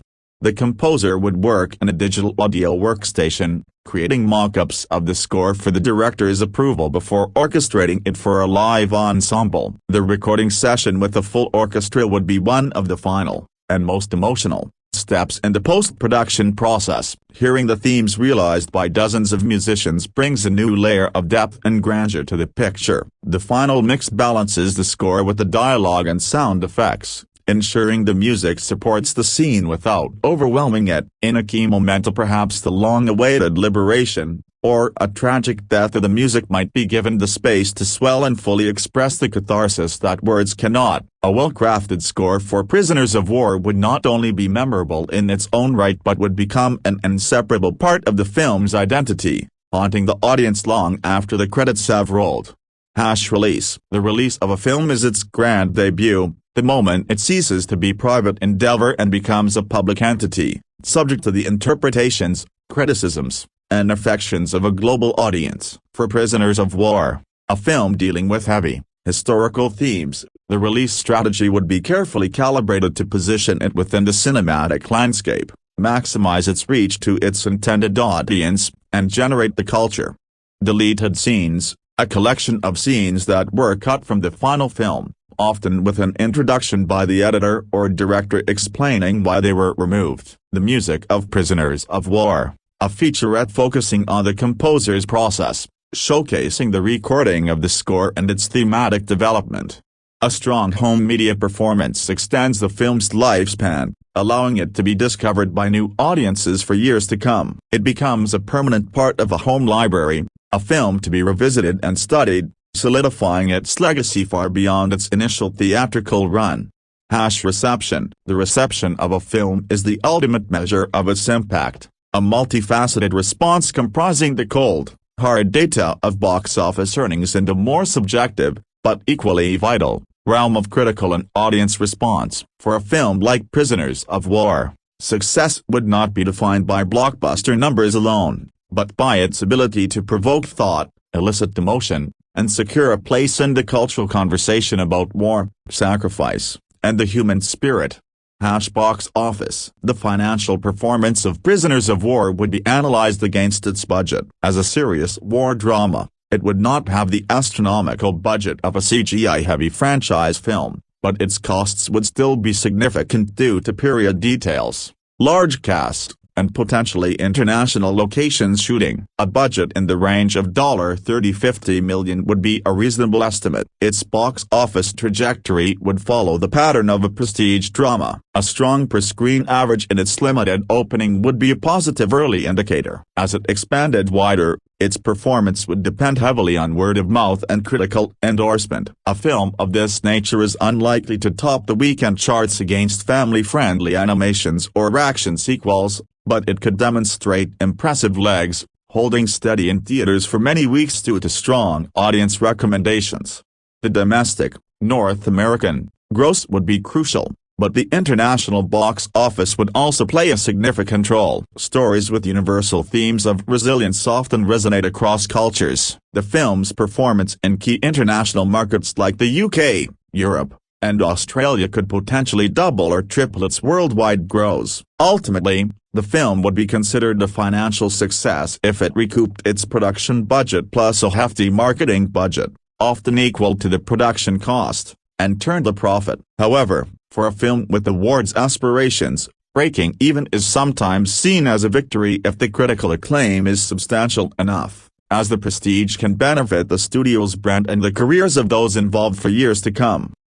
Critical response. The critical response is where a film like Prisoners of War would help to make its most significant mark. Upon its festival premiere and subsequent wide release, it would be screened for all major press outlets, newspapers, and online reviewers. A positive critical response would likely focus on several key areas.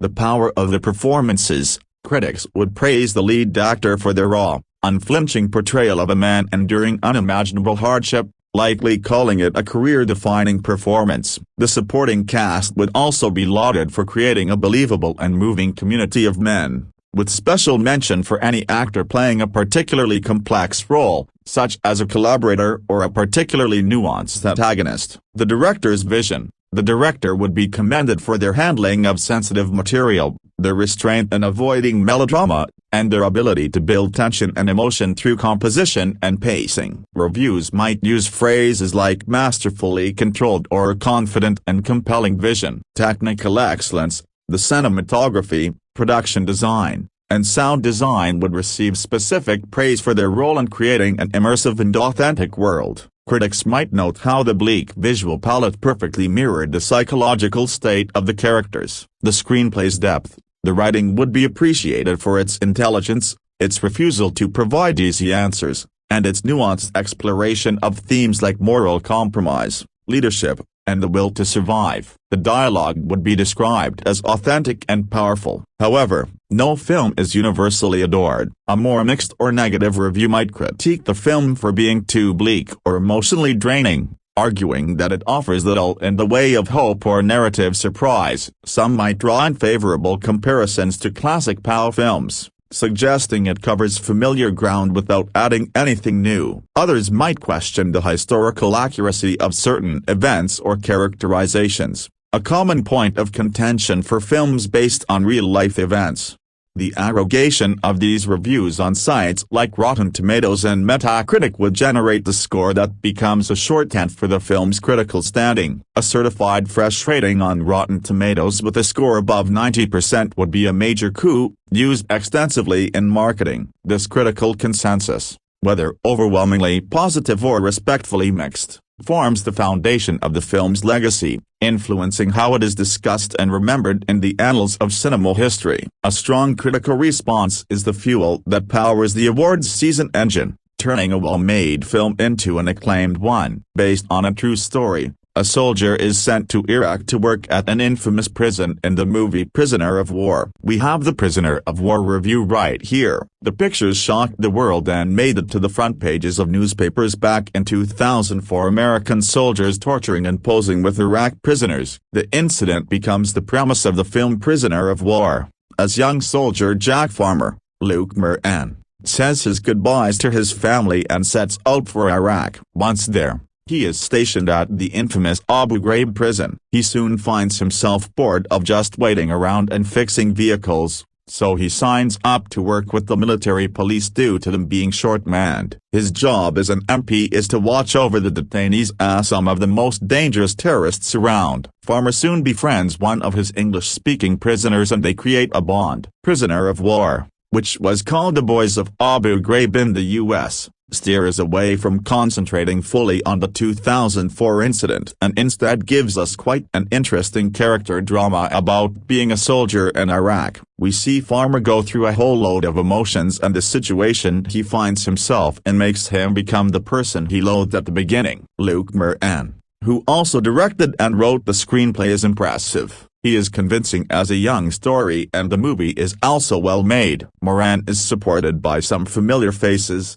such as Sean Astin, The Lord of the Rings, The Goonies, and William Hurt, Home Alone, although they have very small roles that border on cameo. Another performance I was impressed by was that of Amitabh Tati, Argo, as the prisoner who befriends Farmer. Overall, Prisoner of War is a decent film that shows the horrors of the Abu Ghraib. It's not as action-packed as one might believe when looking at the poster, but it can be compelling at times. Luke Moran does a great job and he is certainly someone who we'll be looking out for in the future. Prisoner of War has just been released on DVD and is worth picking up and viewing. 2025 has been a fantastic year for indie action cinema, with several adrenaline-laced movies making a name for themselves, like the sci-fi epic Osiris and the recently released Insane Dinosaur War Hybrid Primitive War. You can't have a banner year in action without including the icon himself, Scott Adkins, and the star of so many action epics pulls no punches for his latest WW2 martial arts actioner Prisoner of War. The film unites Adkins with his debt collector co-star and fellow action star Louis Mantler, who is behind the camera on this one. Mantler,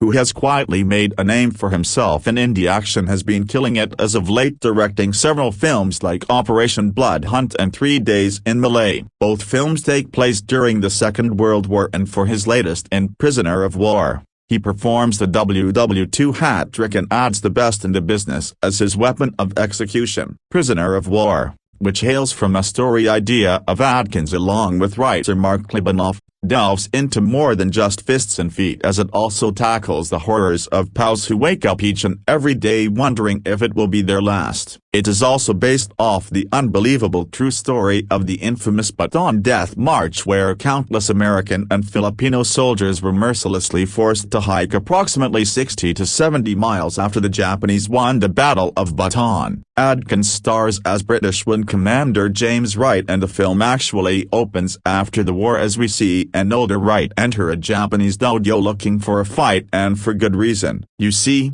he's looking for the man who tormented him years ago and he's looking for retribution and a little justice for what took place during the last Great War. The film backtracks from there and we see Wright as he is shot down during a mission and upon utilizing escape and evasion procedures which include eliminating multiple Japanese soldiers with brutal empty-handed flair. Wright is eventually captured and thrust into hell on earth. The POW camp is run with a merciless and iron fist by the camp's overlord Lieutenant Cole Ito, played with a quiet intensity by wonderful character actor Peter Shinkoda of Daredevil and The Predator fame. Ito isn't your ordinary sadist in that he not only forces his prisoners to work themselves to death and tortures them on a daily basis, but he also makes them fight in brutal death matches with his guards for entertainment. When Ito discovers Wright, the dictator simply sees the British soldier as easy fodder for his sick games, but the tables are turned when Ito discovers that Wright is a fighting machine with impeccable skills that dispatches each and every foe without so much as breaking a sweat. This, of course, infuriates Ito and thus begins a violent and dark game of cat and mouse between warden and prisoner with Ito attempting to break Wright's soul and the latter looking to survive until rescue. When Wright enters the camp, he immediately is introduced to a host of fellow POWs like Sergeant Villanova, Michael Copon, The Beard, Michael Rene Walton, and Captain Collins, MMA champ Cowboy Cerrone, who delivers a standout performance and when Wright continues to win every battle thrown at him, he turns into a symbol of hope and honor for the beleaguered crew of captured misfits. There is also a cameo from Shane Kosugi, son of ninja icon Sho Kosugi and brother to fellow action star Kane Kosugi, and while his presence is brief, he stands out with a quick and bloody altercation with Adkins towards the beginning. At this stage of his career, Adkins has nothing to prove, and he has literally poured blood, sweat and tears into a decades-long career that has seen him amass a legion of fans and respect in the industry as the best of the best in action cinema. Adkins deserves to have his name mentioned in the same breath as other icons like Stallone, Schwarzenegger, Van Damme and Norris, and there is no denying that he is a thrill to watch on screen. In Prisoner of War, Adkins also delivers another standout performance besides the blistering action, and he is the complete package when it comes to action stars working today. Adkins plays Wright with an understated and ferocious intensity that erupts at the right times, and he commands the screen when he is on. His scenes with Ito are the stuff of legends and it reminded me of watching Missing in Action 2, the beginning with Chuck Norris Braddock going up against Soon Teko's vicious Colonel Yin. Their conversations are simple and effective and each actor plays off the other with solid results. I have always said that Adkins is the kind of star that elevates any film that he is in, and if the movie doesn't quite measure up to the man, well then, he simply makes it better just by being in it. On the other side of the coin, Louis Mantler is quickly becoming the go-to filmmaker for no-holds-barred indie action cinema, and with Prisoner of War, the action star turned director executes an unapologetic and unflinching war drama that is laced with savage beats of tier-1 action design. It always amazes on how indie filmmakers can do so much with so little, and here Mantler elevates the project well above its limited budget and constraints. Mantler,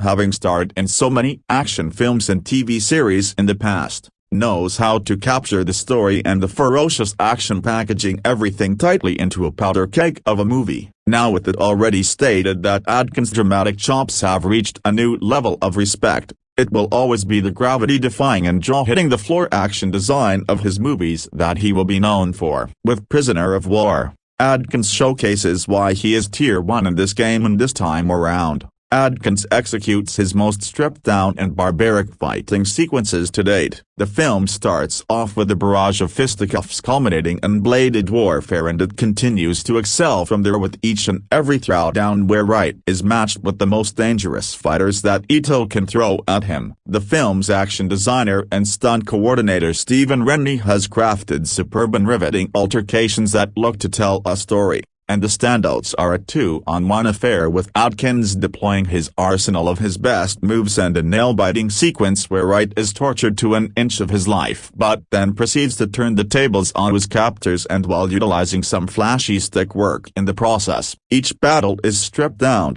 visceral and different in their style and execution, and they should elicit the proper response from the audience. The climax is a barrage of explosions and death that culminates in a brief but fierce sword fight between Wright and Ito. The choreography is spot on and executed with dazzling and razor-sharp precision. My only complaint, and this is a minor nitpick, is that it was a tad brief. That's nothing but a compliment to the execution, as I would have loved to see more during the sequence. But I digress. It's important to note that they explain why Wright is so proficient in the fighting arts, as the character has grown up mainly overseas in Asia while learning the savage science known only in that area at the time. This little input offers a dose of authentic realism, so the audience understands why a white guy in the A40s knows how to execute such beautiful and brutal moves, and it just shows that Mantler knows how to make everything lock into place, so the film doesn't careen into nonsensical storytelling. Overall,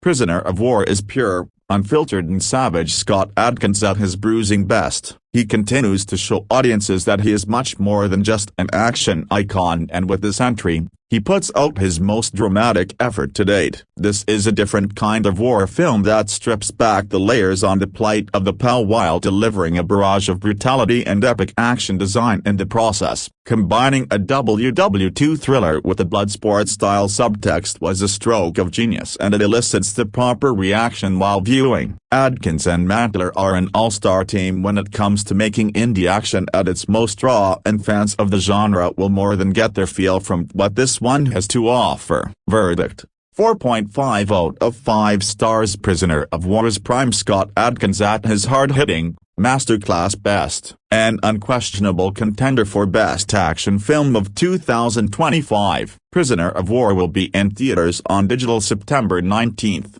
From Well Go USA. Like this, Prisoner of War tells the story of British RAF Wing Commander James Wright. Shot down during the Battle of Bataan and captured by the Japanese, Wright is thrown into a prisoner of war camp and forced into the ring to fight for survival in brutal hand-to-hand combat against skilled opponents. However, the soldiers get more than they bargained for when Wright's years of training in Hong Kong prove him to be a formidable adversary. Scott Adkins, who also developed the story, has a commanding screen presence and delivers a blistering performance as James Wright. Not only does he, literally, have people looking up at him due to his physical prowess, but his defiance in the face of his captors inspires a renewed sense of hope. Sleep well, Commander Wright. Today, you are victorious, tomorrow, you die. This defiance, coupled with his demonstrable skills in martial arts, puts him in the crosshairs of the camp's commander, Ito. Equally infuriated and intrigued by Wright's continual success in the fight pit,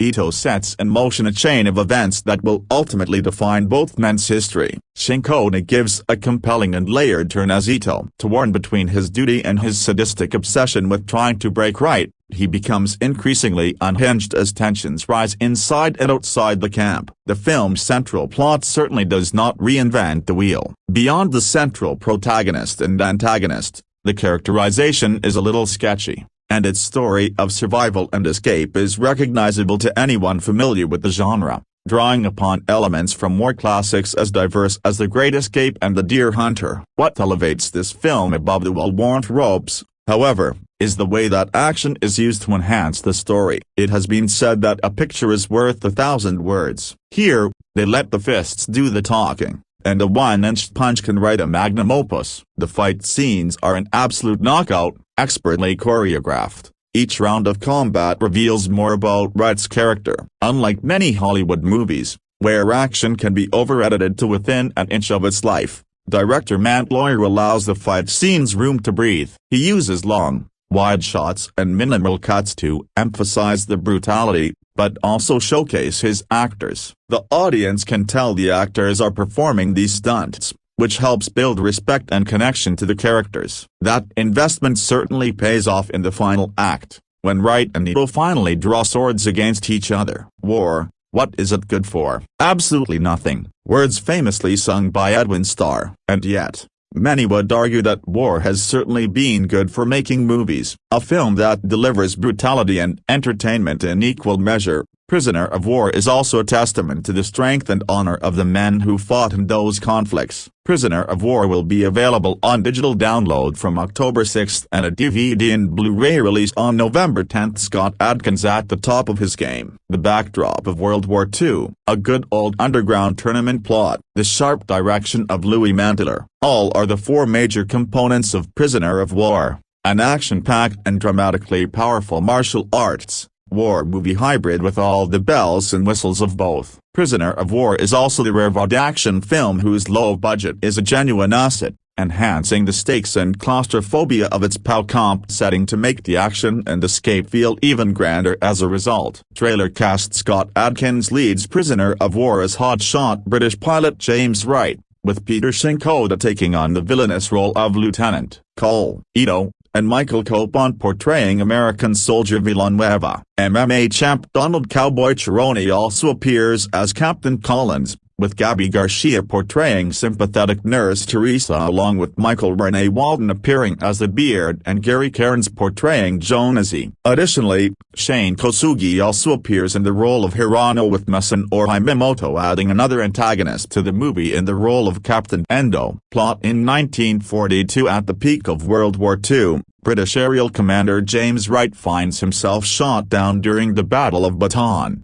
leaving him stranded on an island in the Philippines. Swiftly thereafter, Wright finds himself taken prisoner by the occupying Japanese forces, with the island serving as a prisoner of war camp for Imperial Japan. The camp's commanding officer, Lieutenant Cole Ito, has a uniquely sadistic practice of throwing captured American and British soldier into a ring in the center of the camp to fight to death against a collection of his own hand-picked martial arts fighters. Wright finds himself in that exact situation, only to shock Ito and everyone else in the camp by easily triumphing in his first fight. Wright, having been raised in British-occupied Hong Kong and trained in various martial arts disciplines in Hong Kong, Japan, and Thailand. As Ito continues to try to break the prisoner's spirit with more pit fights, Wright begins formulating a plot with his fellow captured soldiers to send a rescue signal to Allied forces in order to escape the camp. Action Prisoner of War is one of the best World War II movies in years for World War II movie buffs and historians.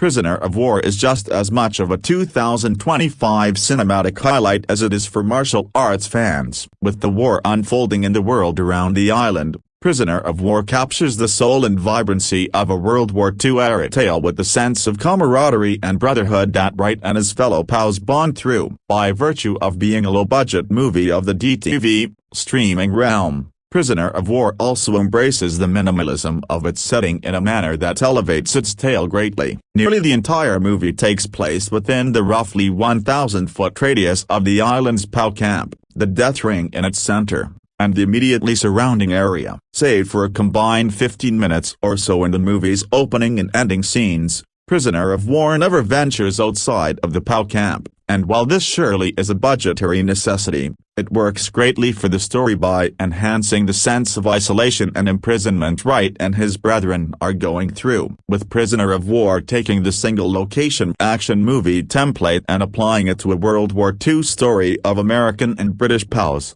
it is the rare example of a DTV streaming actioner's low budget being a storytelling asset that centers the viewer right in the camp with Wright and his fellow soldiers. With that approach applied to a World War II movie, Prisoner of War can lay claim to being arguably the best and most fully gripping World War II movie since 2016's Hacksaw Ridge. Prisoner of War delivers splendidly on its World War II martial arts movie sales pitch. Martial arts films in period settings are the definition of a dime a dozen, but it's seldom that fans see one specifically in the time frame of World War II. Offhand, Jet Li's Fist of Legend is the only one that immediately springs to mind, as with the oblique advantage a singular setting providing to the dynamics of its story. Prisoner of War understands its hybrid genre novelty well and fully delivers on everything it promises. Also variation on the ever-popular underground fighting martial arts subgenre, Prisoner of War centers most of its combat in a relatively small dirt ring and lets the action do the talking. In turn,